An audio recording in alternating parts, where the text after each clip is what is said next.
On fencingchannel.tv, we have daily summaries, podcasts, pictures, and a blog of the 2005 World Championships. Lots of information there. You can also find our podcast on the iTunes Store. My name is Alex Reep, and I'm joined now by Paul Soder, as I mentioned before, the coach of the United States men's epee team, and we have the men's epee fencers taking the stage right now. Very powerful French team joining us. Paul, how are you doing, my friend? Good. Good to have you here. Did you get a chance to watch the foil final that we just had? I did, and of course, as an old epee fencer and epee coach, I find it interesting that the two teams that were in the final in the first place were probably two of the powerful countries that have least invested in the old timing. Thus, we're maybe most able to take advantage of the new timing. Maybe that's so, you know. A lot of people that were really hooked into the tradition, had a long legacy of fencing. Have been really rattled by this. We saw some of the great Italian fencers, for example, take quite a dip. Now Salvatore Sanzo was able to sort of bring it back and make it good again. Schmidt, I've been liking his fencing. Interesting mix on the German team. Two very kind of traditional Tower Bischofsheim, essentially professional fencers, right. Homegrown, Martin Schmidt and Sven Schmidt. The last of the East German fencers, Jörg Fiedler, who's in Tower Bischofsheim now, and then the last of the Renaissance men, Danny Striegel, who's finished up his PhD, I guess, last year. And Danny said he was going to hang on, stay on the team through Leipzig because he wanted to fence in front of the hometown crowd in Leipzig. The German spectators have been loving it. Every time a German fencer is up, the place goes absolutely crazy, and it's been a real joy to watch. So I'm very pleased that we have this German team in the finals, because it's going to make for a rowdy finals tonight, I think. It's definitely put extra pressure on the Germans, and Danny apparently walked in this morning, was not expected to start in the first match, which was a relatively easy match against Denmark. Apparently walked up to the coach and said, "I've had it with losing, I want to start." Oh, well, there you go. And what a fine job he's done taking it to this point. Now he's got to sort of follow all the way through. He's got to take it all the way through. Well, this French team, of course, is so professional. These guys are the tip of the iceberg. There are 15 or 20 guys training full-time with the national team program in France. And, they could probably put in the next four guys without losing too much in quality. This is essentially their Olympic team with Uli Robieri replacing Hugh Aubry as the fourth. And they sure didn't drop off much. Doesn't lack too much. Of course, we've got kind of a grudge match situation here, because in the 2004 Olympics, France defeated Germany 45-44 by a hair. And in Monau, the Grand Prix in 2005, the Germans were up. Schmidt as the last fencer, and Genet came in and just really took them to school. Well, then a couple of months after that, the Germans beat the French in the team rematch in Würzburg in the final of the World Cup in Tower Bischofsheim in front of the hometown German crowd. So there's a lot. I think the Germans really are buoyed by the crowd support. They love to have the crowd support, but who doesn't? I think it's been well proven that having a lot of support makes athletes perform even better. Well, the French, of course, know that, as I said, they're very professional, and they like fencing in front of any crowd, although, of course, they prefer a French crowd. Of course they do, I'm sure. Do we have the order? You know what the order's going to be? I don't know what the order is going to be, as a matter of fact. We're finding it out as it comes up. I'm not sure that information was made public to the broadcaster. So, it wouldn't necessarily be. All right, so the French are opening with Fabrice Jaunet, and they will close with Fabrice Jaunet. The Germans are opening with Jörg Fiedler, and they have been closing with Sven Schmidt. The two team clowns are stepping forward to salute. Of course. Danny and Danny Striegel and Eric Wass.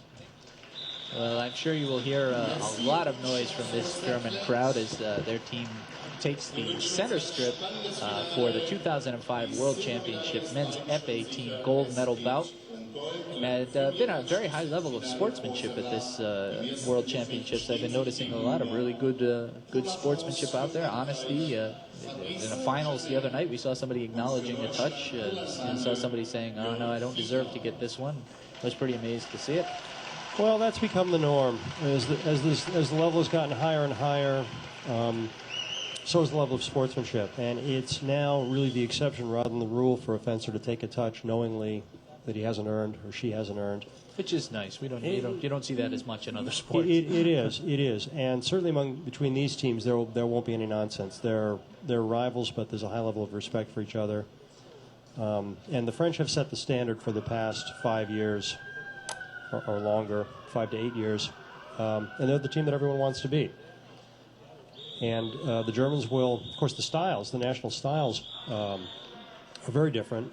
The French want to make their actions small and probing and make a lot of touches.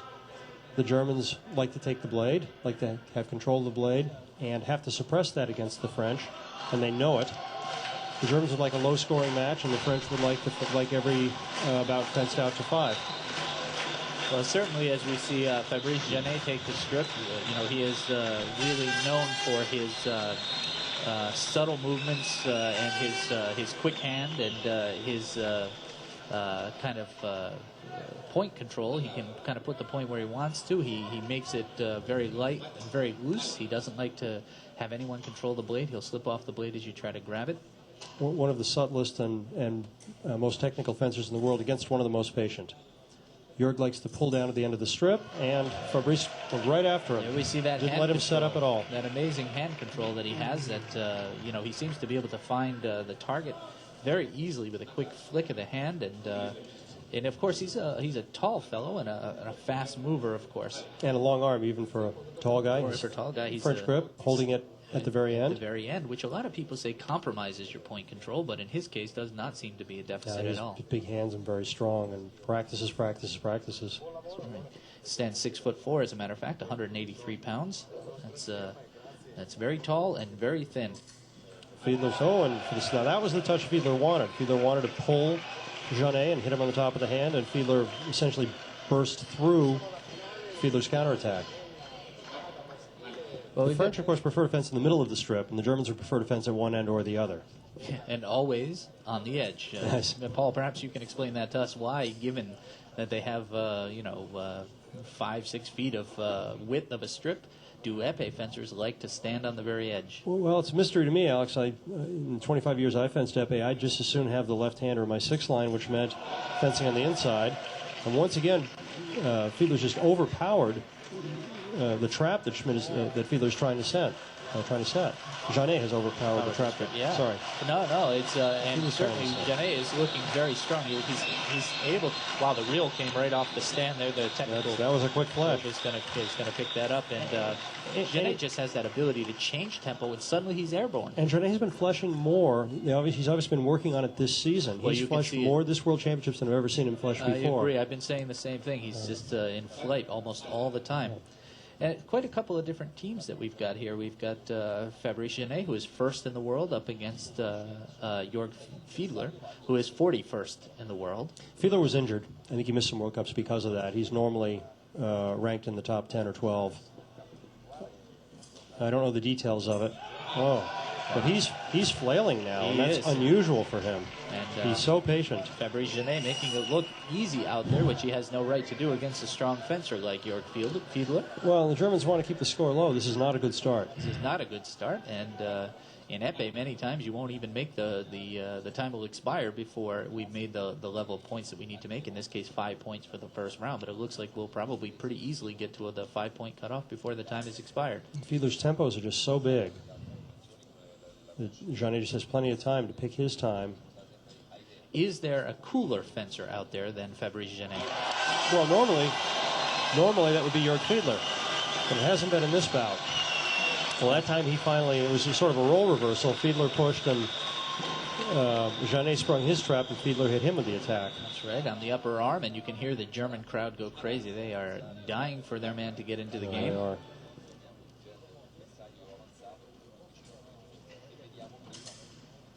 Of course, the Germans have already moved up one place. They were third at the Olympics.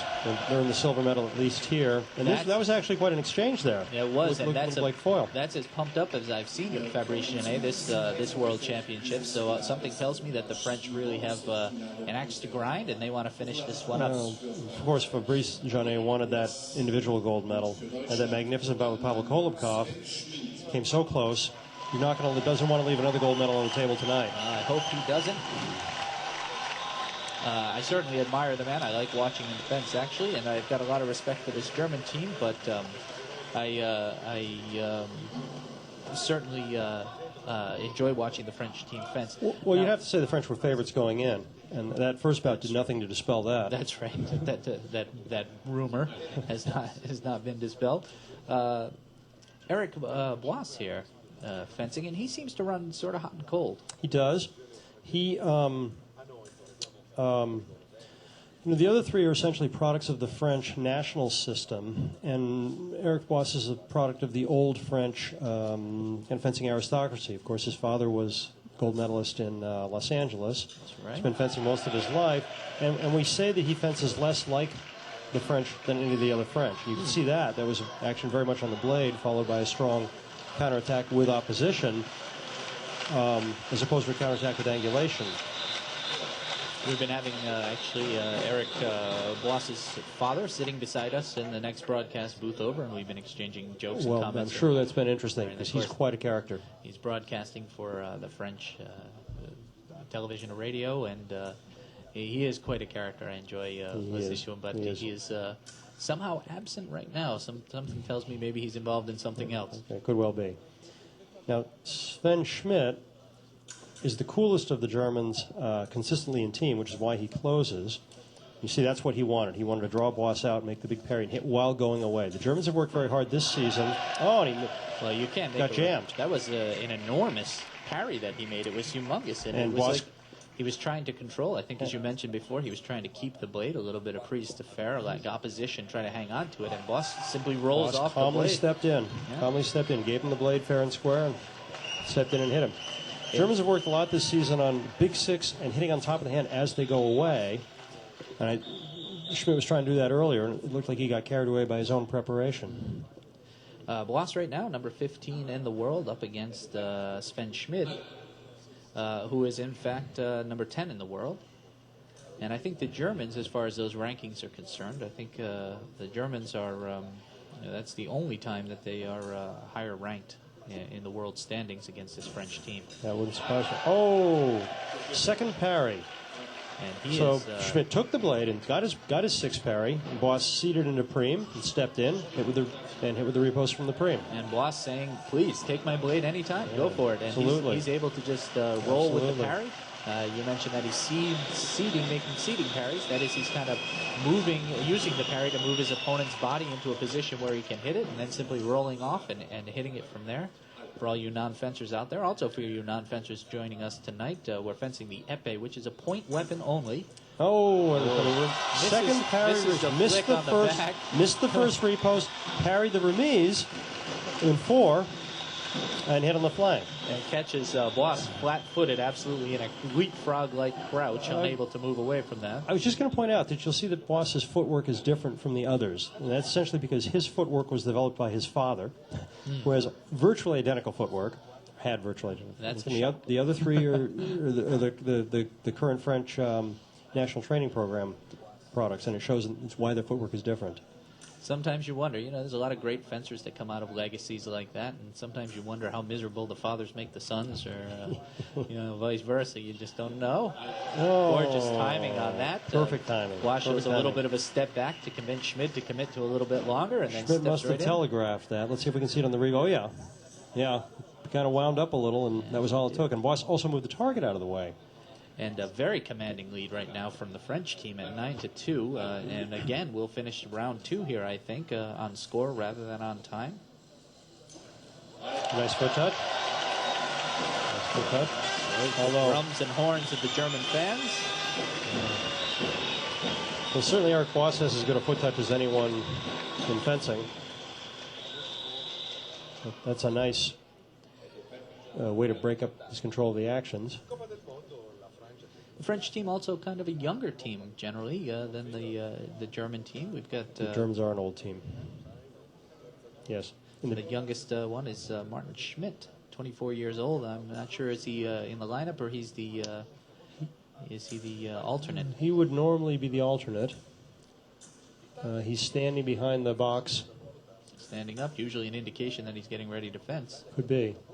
I think he's the alternate, is just trying to stay warm because he may, not knowing when he goes in. Well, right now, of course, we haven't seen great. Now, that's something I would expect to see a little bit more from the Germans, which is a shorter attack and then recovering forward to take that second thrust away from the advanced target, away from the French.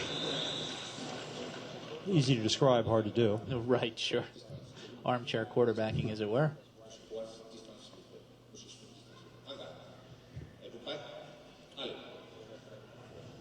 And that's something we've also seen a lot of. The fence is ordered to cede distance, and he very obligingly does, and then steps right back before the ref says fence.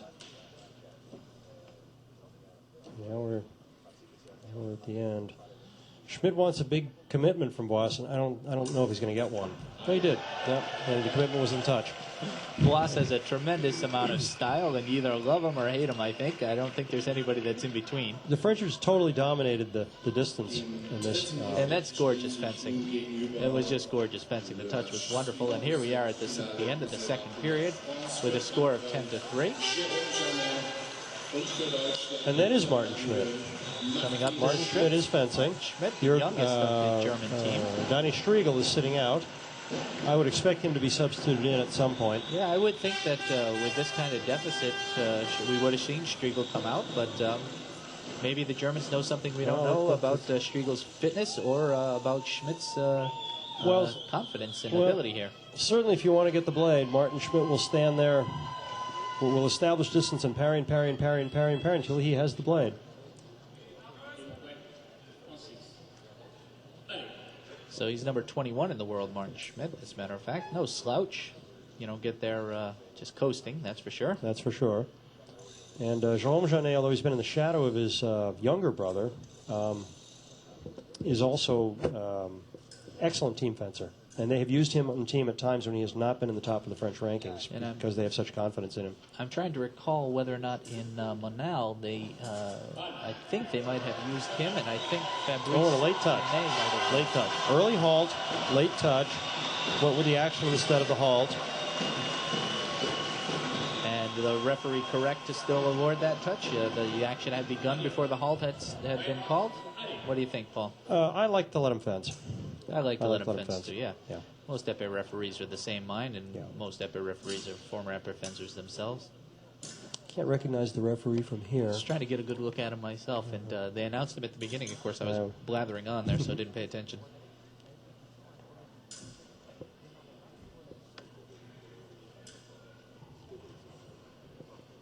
So now that it's not about catching up all at once, it's about narrowing the gap bit by bit for the Germans and about keeping the gap open for the French.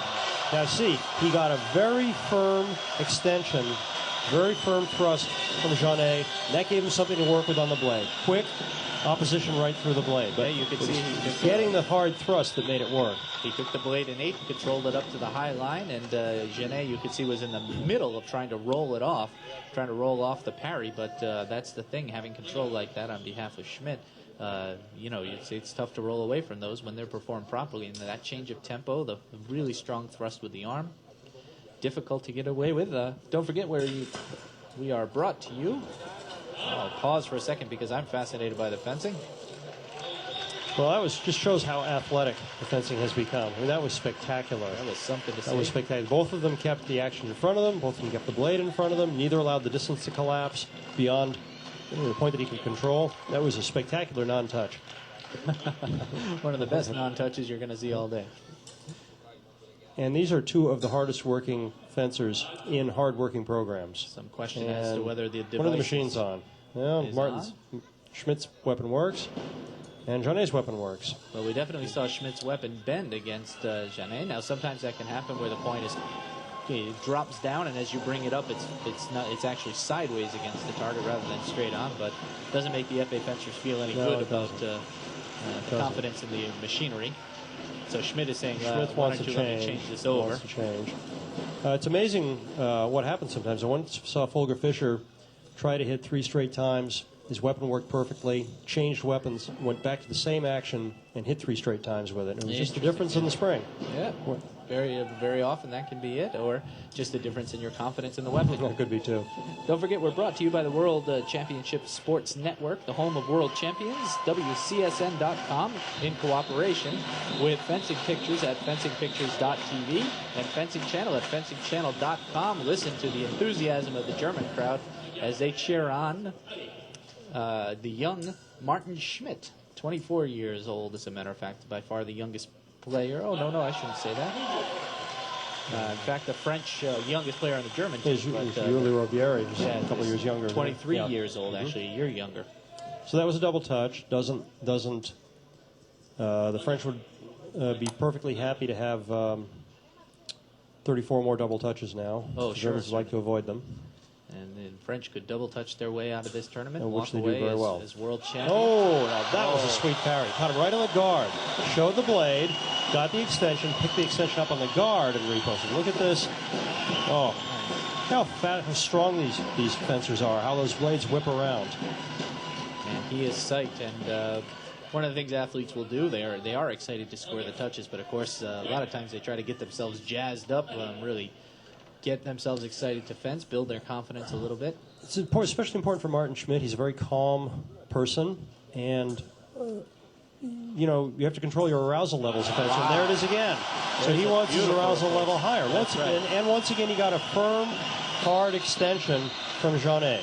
Jeannet needs to go to the curveball a little here, mix up what he's doing instead of trying to hit him the simple action. Needs to work with some feints. He doesn't quite move back and forth a little more. The same repertoire as his brother. He doesn't have the same extensive, I should say, repertoire. Well, actually, I think he has a larger repertoire, but not the same technical skill. He can, Fabrice Jeannet can do more with a straight thrust than anyone else can do with a beat and two feints. That's true, yeah. And you can do only one thing and Jerome needs to well. Jerome needs to make the beat and the two feints, and he's not. A couple of great touches there. That's a double. Double touch would be okay. A better double.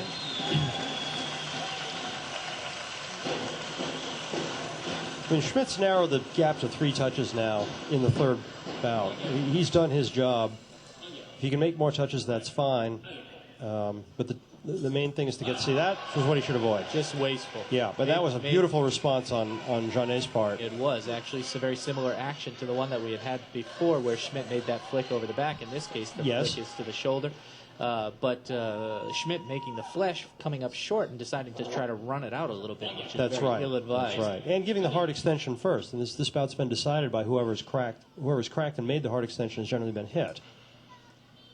So under a minute to play now. The score is 13-9. We're going to 15 points if we can get them. And it looks like we just may.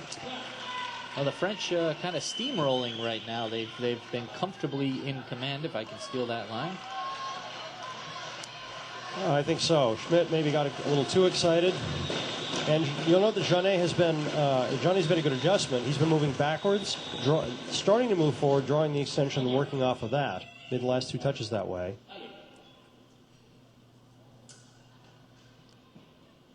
Schmidt needs to get Jeannet to do a hard extension. Jeannet needs to make Schmidt come precipitously. It's a distance trouble here. Oh, it's not distance trouble when you hit him on the hand. I don't think he even meant to hit him on the hand. I think he was putting his weapon up as the beginning of another action, but instead Schmidt extended into it, and you'll take those freebies anytime Put you his can point get right them. where the hand was coming. That's right. So we're back to 6 touches. 6 touch difference. France leading 15-9. We're at the beginning of the 4th period now. Going to 20 points if we can do it. Well, this is Eric Boss, second generation national team fencer.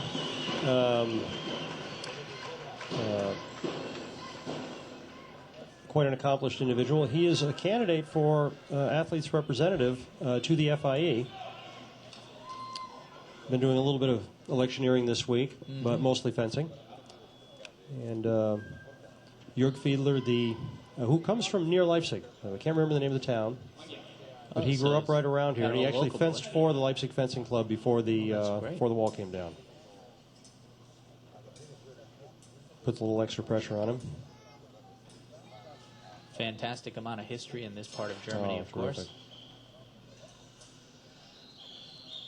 Boss loves it back there in the final couple meters of the strip. He tends to stay back there. There, same thing. Fiedler was able to get a commitment from Boss in distance. Quick parry repost. Of course, the last time the French were here in force was for the Battle of Leipzig in 1809, and the Germans sent them home in poor order. And Walter Stegmüller would like to do that again. Yeah, we'll see if we can get that done tonight. Well, the Germans have been so close on so many cases. Of course, there was the foil fencer Anja Müller, who came very close to making these German fans very happy. A wonderful athlete herself. There's been some great stories over this World Championships, as a matter of fact. A Russian saber fencer, Tuya, winning first place, and great heart on that fencer as well. Got a lot of gusto. French fencer Tuya. Oh, French, I'm sorry. Better story, which is French, having semi-retired twice. Last time because her coach essentially dropped out, moved to a small club in the South, and after trying to change coaches, she moved with him. And next thing you know, she's back on the team and is world champion. And fulfilling quite a family legacy here. The French are happily making double touches as much as they can. Happily. The last two have certainly been Fiedler counterattacking out of desperation. Because if he didn't get a double touch, he'd get nothing on those last two. Boss is sort of in control of the preparation again now, and like his father, Boss has a terrific flesh, starts smoothly, can't see it start, and accelerates it's on top of you. Boss asking for a moment here from the referee. Apparently his blade had taken a double bend, a kind of an S bend, and he wanted to get it in shape again. And a referee can respond a couple ways to that, which is to say, yeah, go ahead and straighten it out, or no, you have a yellow card for making a stop the bout. But in this case, the referee thought it was certainly founded. Probably wouldn't mind breaking up Fiedler's tempo a little either. Well, I think that was seemed to be Fiedler was developing something right when Boss asked for the break, but in this case he goes fine for him. And that is Fiedler's touch. Pinned Boss at the end of the strip. Boss couldn't bounce away and bounce in, and in that moment of hesitation, perfect timing on the attack. We saw him back there, and of course Boss had more room behind him, but it's one of the things fencers telling me, it's a little hard to see the markings. They don't sense where they are in these strips. They seem well marked from the side. I have, of course, never fenced on one because these are new strips, but there's been a fair amount of that. I'm actually surprised the strips are holding up very well. I'm surprised too. These have been fenced on, and yes. they look like a kind of flimsy. They do. They do. Very nice riposte and that time, the attack came at when Boss was completely ready for it. Nice parry repost and remise. And some negative body language from Fiedler there, not feeling great about what's going on at this point. And depending on the fencer, some fencers get behind and it really turns them on. They begin to fence even stronger. Some fencers get behind and start showing negative body language and negative self-talk, and they actually start to drop more points.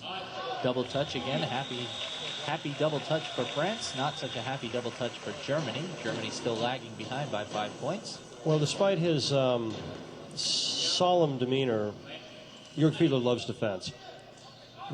It's all he's done for the last 10 years of his life. He loves defense and he loves fencing. And, of course, Eric Boss just radiates his love for fencing.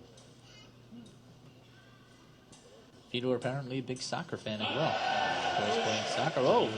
I don't know what Fiedler was thinking there. That attack wasn't deep enough to do any good and was too short to reach the body, and was too short.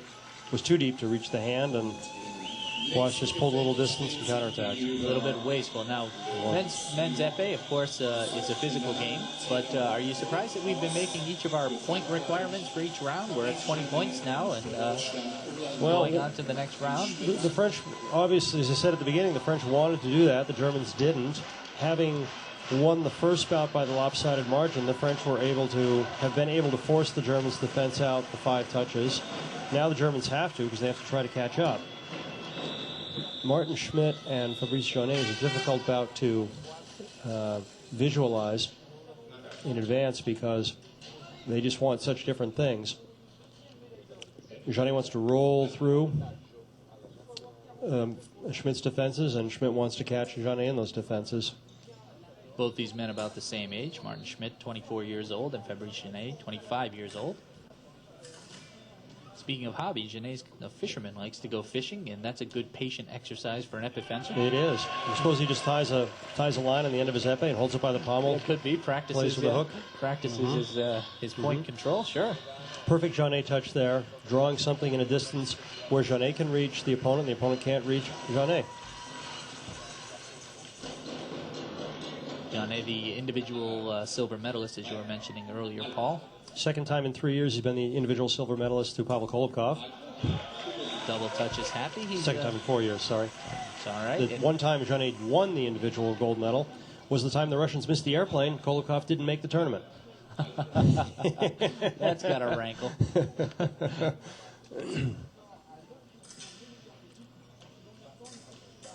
And as a matter of fact, it was a strike double touch. And done with such a casual air. You saw Jeannet, you're thinking, oh, well, he's starting to feel the end of the strip. He's starting to get nervous, but... Cool as a cucumber. Looks very cool as he says, all right, well, I'll take the double touch if I can't get the single. And the year the Russians missed that airplane, it was in Paris, and they missed it because of a strike at Charles de Gaulle Airport, and there was a lot of amused speculation about how much was paid, how much clout the French Fencing Federation had with the airport union. So that's right. That's right. Well, the lead for the French still very strong. Now expanded up to 7 points. And this was kind of an important bout in terms of matchups, because if the Germans, I mean, this is the purest style matchup I think in the whole match, and that's the German blade actions against the French thrusting into the blade actions, and it hasn't gone well for the Germans. The French have been able to impose their game all the way through in every bout. And Fabrice Genet sitting there at the end in a pretty good splits, making it look fairly easy there. So that's really using the strip. He had one foot completely off the strip, and he had another foot that his front foot could have gone back if Schmidt had dropped to the toe. So the situation looked hazardous, but as long as Fabrice stayed calm, and he did, it wasn't especially dangerous. He was in control. Fabrice now fences with his arm very close to his body, and of course he's got those very long arms. And so it's particularly with his relaxation, his level of relaxation, when he sends out that thrust, it's a sudden change, and it comes out very long and very fast. I think he often surprises his opponent with that. But you can even see by the hand positions how the French tend to be relaxed and low. They don't necessarily want to get control of their opponent's blade. The more they're trying to make those stop They'd touches. be happy if there was no blade contact for the whole bout. And the German fencers, you can see up in a more sort of classic on guard, let's say, with their points just about horizontal to the strip. And even when the Germans don't, well, that was a nice counterattack. That was a roll reversal there. Nice counterattack with cavage with angulation to the inside of the hand. Absolutely French in style, and he caught him right under the arm there. Even when the Germans don't actually make the action on the blade that results in the touch, they like to disrupt by using the blade. And like that. See, Schmidt is trying to bang the blade to get Jeannet to commit. And that's called a parry riposte, Alex. It is, and it's with a flick, and it is money for Schmidt. It is. He seems to get this thing to light up well. He likes to do it. And, that particular touch, I think it's fair to say, is one that's meant to hurt, to sting the pride of the opponent a little bit anyway. It's effective, but it also sends a message. Absolutely. But that message has to be sent well, as the Germans still lag behind the French fencers by 6 points, and we're not even into the end of the first minute of this period, so there's perhaps more damage to be done by Schmidt. Well, there are 4 bouts left, including this one. If the Germans make up 2 touches in every bout, they'll be fine. If the French can just keep this margin, and just trade touches from here on out, they'll be fine. And now we have the Germans placing the strip where the Germans like it. Tempo, I don't really see who's got control of the tempo. They're fighting for it hard. Of course, Schmidt cannot, yes. Gorgeous timing. And it looked like Genet was just sort of bouncing back there, waiting. Push, pull, push, pull, push, pull, push, explode. And there's Beautiful a level footwork. of confidence that is exhibited there by Jérôme Genet. Well, of course, the more chances you can afford to take because of the score, the more confident you are and the better you execute. It's a cycle either way. A positive cycle. In this case, the Germans may fall into a bit of a negative cycle. Certainly in that situation, I would have expected Schmidt to retreated out of distance like that, but great reprise. And it was great reprise, maybe a little bit of opposition. I see it on the replay. I wonder. I think, I really think Schmidt tried to take the blade strong. And I think, yes, you can see in the replay, Jeannet gets the blade in the way of the remise. Danish Regals not looking pleased would like to be in that. there. Yeah, I wonder why he's not. He's been fencing strong this World Championships. Well, he did lose to the Danish. I'm sorry, am I making that up now? No, not to the Danish fencer. The Dutch fencer. Dutch fencer, that's right. Who himself very funny. Well, Coach, that was just fighting for the tempo, fighting for the tempo, fighting for the tempo. Somebody's got to win. Right. Well, of course, the coaches set their lineups as they get what they think are the best matchups, and Walter Stegmüller certainly knows exactly what he wants in terms of matchups, as does Henri Ribou. I would say Ribou's come out on top of this matchup. I'd say today that's for sure, and things are looking pretty cool over there in that French box. They are. Kind of sort of hanging back and saying we got 7, make that 8 points now. 8 points, and that one looked like a lesson. It really did. Step forward, half lunge with angulation. Oh, look at that. It really, literally was right on the wrist. I'd say he might even caught the bottom of his palm. Of course, the other day, the Genet brothers had to fence each other, and in fact, Fabrice had to eliminate Jerome from the individual tournament before Fabrice went on to get the silver medal. That's happened 2 or 3 times before. Nice prise de fer there. Jeannet got a little anxious. Schmidt's got that 6 coupe repost like a barn door. He sure does. It's built in and it's ready to roll. But I don't think that Jérôme Jeannet has beaten Fabrice in several years, and Fabrice has been on the team continuously. Jérome's been on and off. So it seems like Schmidt's trying to use that circle 6, but more as a kind of coupe. Oh, now that was nice. Fabrice was, Jérôme Jeannet was sure he was going to get the parry that time, and Schmidt calmly counterattacked. And that's actually Schmidt's move there, very stylistic of Fabrice Genet. It is. It is. 1 minute, a little over 1 minute remaining in this 6th period. We've got periods 7, 8, 9 coming up next, where we get to see the strategy for the closing players. And now the Germans, I was just going to say the Germans need to really worry about the double touch, because the French just want to fill those buckets, get to the next 5, and the Germans can't allow that anymore. It's not so much that they're in tactics trouble or the ability to score touch trouble. The trouble is the ability of the French to get to the next 5 too soon. And we've got a little less than a minute to play now, so there's a good possibility. Again, we'll reach our score requirement for this round, which is 30 points. Schmidt, control of the footwork, taunting Jeannet to make the counterattack, and he double touch is just fine. Does, and counterattacks into the repost, and double's fine. Everyone's happy. So not seeing the French team threatened all that much by this German team. And I'm not sure that that's a huge surprise. I think the French were probably picked as the favorites going into this. Well, if you take away that first bout, it's not so bad. But the Germans have essentially never recovered from that 5-1 licking in the first bout. And that is indeed both the blessing and the curse of team events, is that your teammates can really dig you out of a hole, but they can also dig a hole for you. And, that's right. And sometimes that's the way it goes. Now, I think this matchup very much favors the French. I think Eric Boss can essentially do everything that Martin Schmidt can do, and a lot more besides. So Schmidt has to really be stubborn about making Boss fence his game, which Schmidt is good at doing, and then he has to execute his game better than Boss can cope with it. And the way the French are fencing, it'll be difficult. Eric Boss, of course, father, a very famous fencer, and he himself, Eric, started fencing at the age of 5. He's number 15 in the world right now, and for his hobbies, he was playing video games. So I can imagine Eric Boss as a 5-year-old demanding to be taken along to the fencing club with his father. That's right. I have no trouble at all envisioning that. So what I can't picture, though, is he's in pretty good physical shape. He moves around pretty well. Is him sitting on the sofa all day playing video games? He's very strong. I think that may be a little bit of mischief on his part. Extremely well conditioned, as was his father.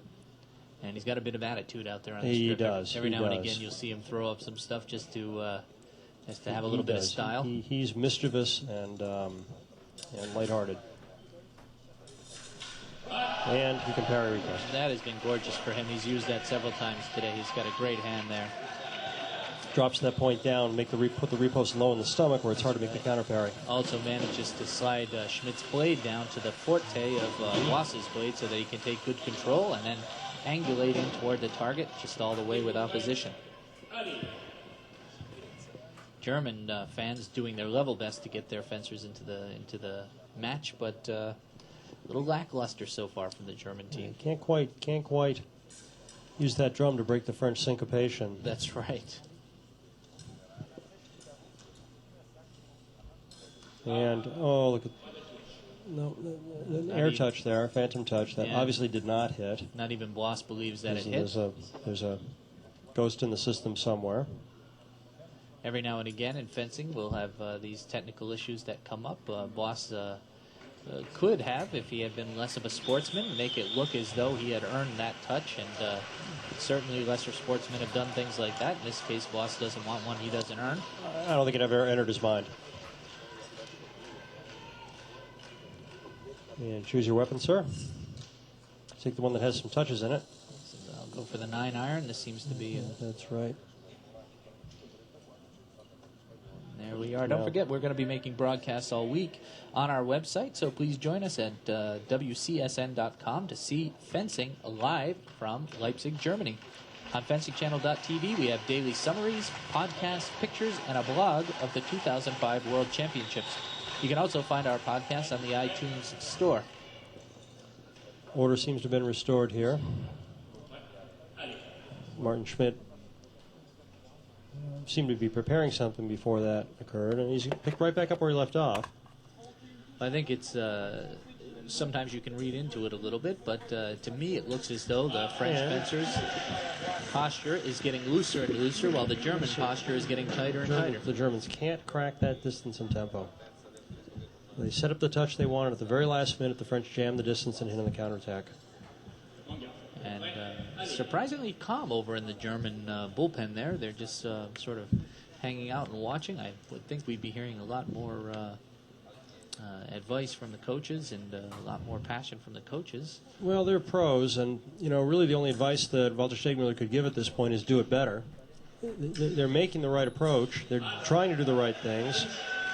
That was a good preparation. Looked like a pretty good action. Boss just beat it at the end. That's a very difficult situation for a coach. Stegmüller indicating he'd like a stronger octave. And now something from Stegmüller. Couldn't hear it. Boss finishing there as the two fencers closed distance, and Boss followed through with his blade and kind of hit Schmidt with the bell guard there and was apologizing for that. Was that good? Now he's asking. Was that good? Yeah, Martin says it was. It was good.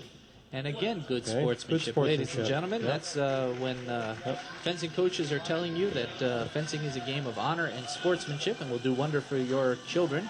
They are telling the truth. Here we are seeing the highest level of fencing, and the sportsmanship is quite high. Now, perhaps you could say the French could be good sportsmen in this case because they got a 10-point spread. Henri Riboud just said something to Boss that looked like we're not so many touches ahead that you can be throwing them back.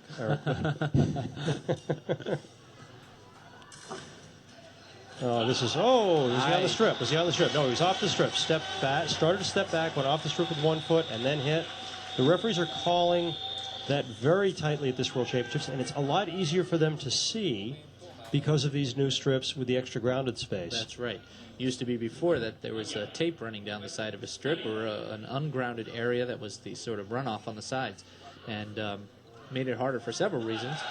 I thought Boss had that. Thought he had the line. Thought he had the point out fast, and Schmidt just got right into the counterattack and hit the foot. Boss tested his weapon on his foot. He thought he had it as well, but didn't get the timing apparently exactly right.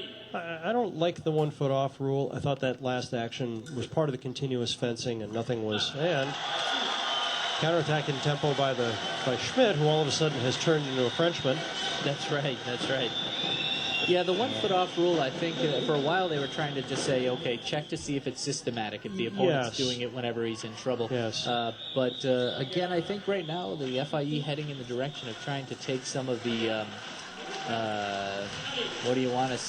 subjective elements of the refereeing out of the... And Schmidt once again beat, feint, disengage. turning into a French fencer. Light little beat, quick feint disengage, dropping down to the leg or the foot. Not quite sure, it looks like it on the leg. And you can hear the German fans coming alive now. Yeah, and you know, enforcement of those rules is fine as long as it doesn't interfere with the flow of the fencing. Let the fencers fence. Well, as long as they're not sitting and slugging it out all the way to the cheap seats. That's right, that's right. Well, that might make for an interesting game. It might. Get a couple chandeliers in here, and we've got some real fencing. That's right. Under the now. Boss definitely off his rhythm at this point. And Schmidt has turned into a Frenchman. He's gone light. He's not trying to control the blade anymore. He's teasing on the blade and then hitting on an action off the blade with a counterattack. He's going in, disrupting, going out, hitting as he goes out. And you see a lot of testing of the weapon by Eric Boss. That's a good way to get some time to think. Make sure the light is going on too, and now he's going to have to focus a little bit more. He can't quite sort of be the stylish and playful fencer he likes to be. He's got a job to do now. And Danny Striegel is standing up at the German end. That goes to 35, so it has 6-touch lead. And Danny Striegel is coming up to fence Fabrice Jeannet. There we are, and that 6 points lost in the early part of this tournament has been haunting the German team like a ghost. Striegel's the only fencer in the tournament who's taller than Jeannet. He's enormous. We have him listed at 6'7", I think. Oh, he is. I don't know if I have his height here. 30 years old, Daniel. That's probably haven't been able to get a ladder up that high to measure him. Pounds. Yeah, that's right. They've still got surveyors going up there to find out exactly how tall he is. But I would, if we've got Jeannet at 6'4", we've got to put Striegel up at 6'6" or 6'7", I'd say. I think so. And also extremely long arms. Not as long as Jeannet's, though.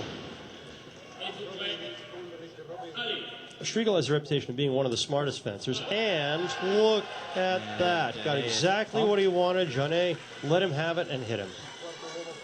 Jeannet is pumped. He's a dangerous man to attack, Fabrice Jeannet. Oh, I'm sorry. Jerome Jeannet. I'm sorry. Making things up. It is Jerome Jeannet. That's our brothers, very similar looking. They are. And Danny can score. What happened here? What happened here? What happened here? Is he going to award that? Did he call the halt too soon? He called the halt too soon. Now, why did he call the halt? Made a mistake. That happens. Yeah, the crowd is not happy about that. I don't blame him. I don't blame him there. They don't feel like their German fencers getting a fair shake. And that was a women's epee halt. And the referee panics and calls the halt because the fencers get too close. Trying to restore order now. Here we go. As a matter of fact, Jerome is 28 years old, I believe, and I don't think quite has the height of his brother, so we may be overestimating Dan Striegel there. Yeah, it could be, yes. And that is, Danny can make a lot of touches in a hurry. Oh, he pushed him off the strip. Pushed him off the strip. Yep. You said, talking earlier about how the Germans want to fence at one end or the other, and the French are not going to come to their end now. That's where the Germans want to make the touches happen, so the French have to worry about going off the strip. Back to 6 touches. And that touch should also count. Oh, boy. The crowd is not going to like that. There's no reason. No. That was on the last touch, or I should say the touch before the last one, and then now he allows this one when it seemed as though the bodies were clearly in contact. He did that earlier in the match, though. He went with the action and not with the halt. And as long as he's consistent, that's the way he calls it. I've been watching a lot of the replay on the big screen here. You knew that one was going to be You knew that one was coming.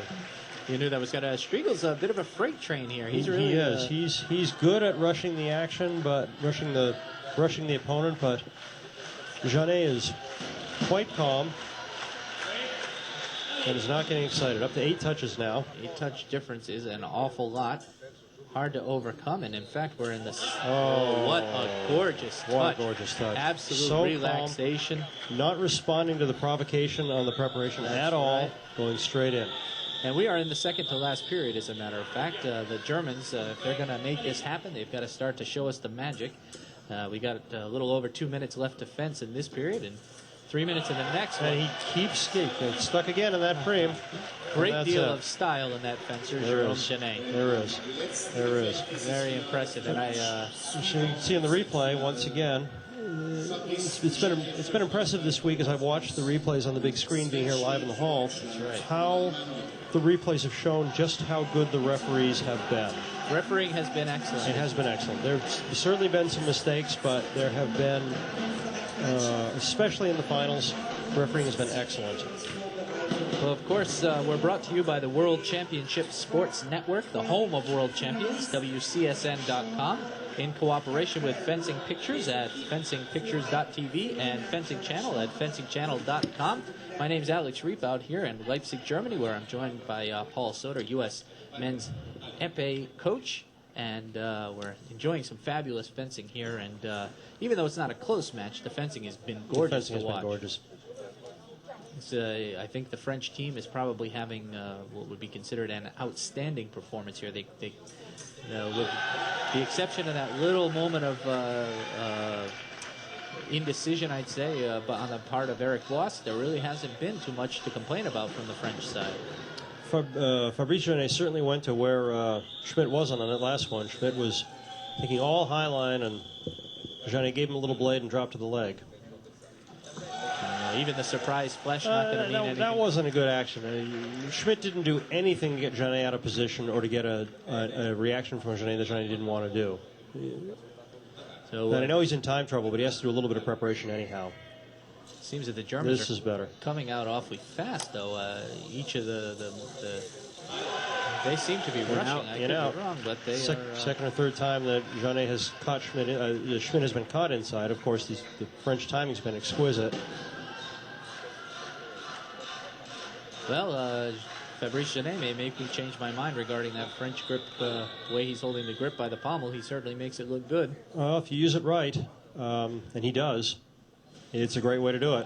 And there it is again. Didn't work before for Schmidt, and didn't work now. And one wonders if it makes sense to go back to that strategy anymore for the German fencer. Schmidt says to Stegmuller, "Hey, coach, you got any 14-touch plays here?" Yeah, exactly. To throw one my way. Okay.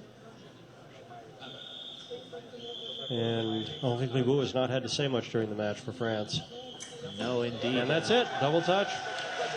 And the French regain their world championship. We have new world champions in the French. French defend their Olympic title. They defend their Olympic title, and they show the world that quite they can do it convincingly again. And there comes Eric Boss with the big hug for Fabrice Genet, the closer today.